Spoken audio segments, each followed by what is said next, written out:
Assalamualaikum warahmatullahi wabarakatuh. Untuk pagi ini saya akan mempresentasikan dari hasil survei untuk Magelang Jalan Rail.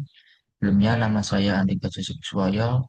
Untuk rel yang saya survei itu ada di perlintasan sebidang CPL 7D KM 02+756, tepatnya di Jalan Anjas Morok, Semarang.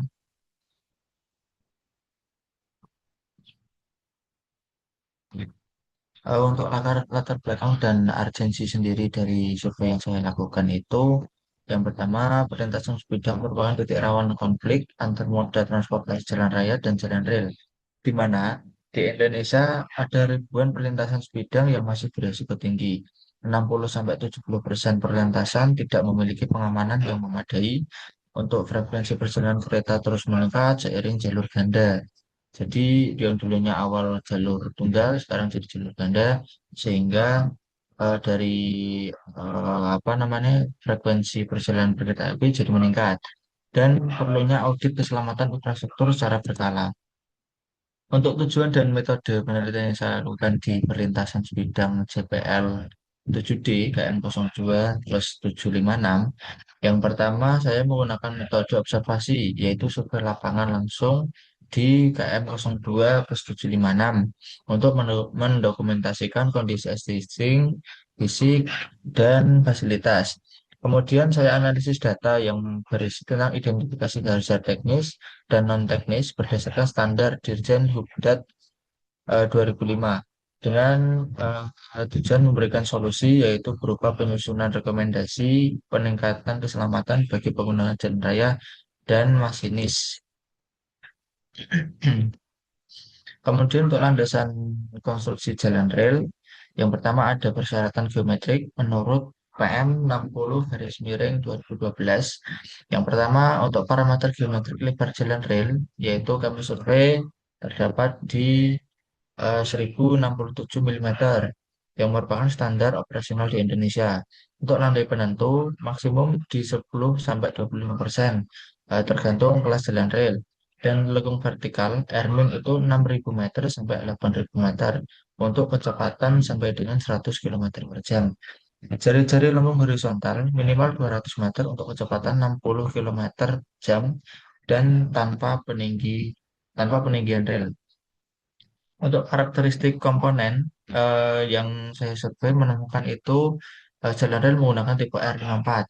Untuk analisis penampangnya, JPL 7D menggunakan tipe rel baja R54 yang dirancang untuk beban gandar tinggi dan frekuensi padat, di mana rel tipe R54 ini memiliki berat 54,43 kg per meter dengan ketinggian 159 mm dan lebar kaki 140 mm dengan material eh, komponen penyusun itu material baja karbon mangan dan sistem penyangga serta penambatnya.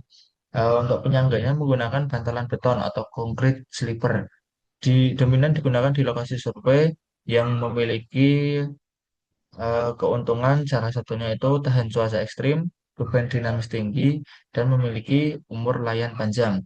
Kemudian untuk penambatnya menggunakan Vanderer Clip Fastener, ya bisa dilihat di gambar, yaitu sistem penambat elastis yang menjaga kestabilan rel dan meredam getaran secara optimal. Kemudian selanjutnya untuk tujuan audit infrastruktur jalan rel yang saya lakukan di perlintasan bidang JPL 7 DKM 02+756 di Jalan Nanti Semarang, Kota Semarang, menemukan untuk rambu peringatan itu tidak ada, marka jalan dengan simbol KA itu tidak ada, dan pita pengadu tidak ada. Secara infrastruktur jalan rel ini dalam kondisi baik. Kelengkapannya mayoritas itu sudah ada, namun untuk prasarana jalan masih sangat minim. Dan kesiapan operasional yaitu gardu penjaga, KPK dan daftar dinas itu tersedia dan terupdate dengan yang terbaru. Semboyan bendera tersedia, ada bendera merah dan bendera kuning, tergantung dengan fungsinya masing-masing.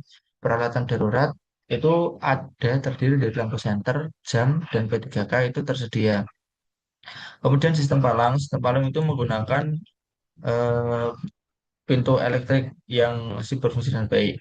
Kemudian identifikasi hazard dan risiko yang kami temukan waktu survei itu salah satu beberapanya di antaranya itu satu human hazard yaitu bahaya dari perseorangan, pelanggaran penggunaan jalan atau menerobos palang perlintasan dan rendahnya kesadaran keselamatan. Jadi waktu kita survei waktu palang perlintasan sudah menutup, itu masih banyak dari masyarakat yang menerobos palang dengan asumsi bahwa kereta itu masih jauh. Kemudian yang kedua ada technical hazard, kurangnya marka atau rambu dan kondisi antrian kendaraan yang sering terjebak di atas rel. Jadi waktu di sana di kondisi perlintasannya sendiri, eh, kok marka itu beberapa ada yang kurang. Jadi banyak yang masyarakat tidak mengetahui sehingga banyak yang menerobos, antriannya juga panjang dan juga untuk kondisi perlintasan sendiri jalannya itu perlu perbaikan. Yang ketiga ada environmental, yaitu jarak pandang terbatas saat cuaca buruk dan penerangan jalan yang belum optimal di malam hari. Kemudian untuk rekomendasi dan solusi yang bisa saya berikan untuk jangka pendek itu bisa perlengkapan rambu 22A, 22B dan marka KA. Yang kedua ada pemasangan pita pengadu atau rumble strip. Untuk jangka panjang itu bisa dibangunkan flyover atau underpass. Kemudian disinkronisasi sistem ATCS kota dengan sinyal KA. Mungkin dari pemaparan saya di pagi hari ini, terima kasih. Berikut merupakan hasil dari survei audit saya di KM 7D, CPL 7D KM 02 plus 756 di Jalan Anjasmoro. Terima kasih.